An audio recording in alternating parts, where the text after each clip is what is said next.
Why are Chinese factories all over TikTok right now? Manufacturers like these guys are sharing videos claiming to expose what goes into making designer goods.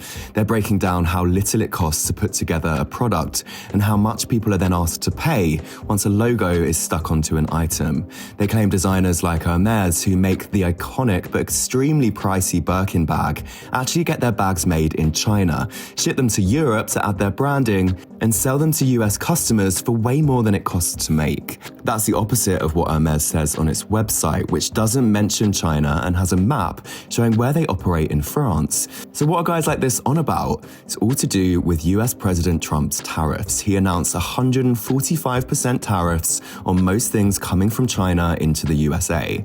A tariff is basically a tax on stuff that's imported from other countries.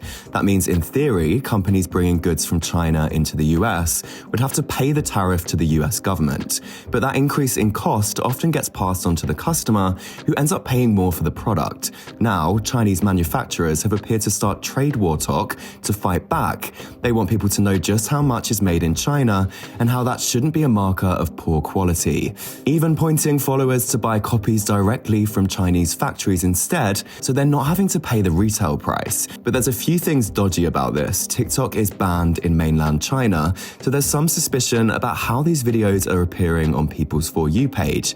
One account many Americans have reacted to has now been removed. And not everyone's convinced the goods are the same as the real deal without designer tags. The TikToks have, however, sparked a conversation about how transparent brands are, who really benefits from a trade war, and how luxury goods actually are.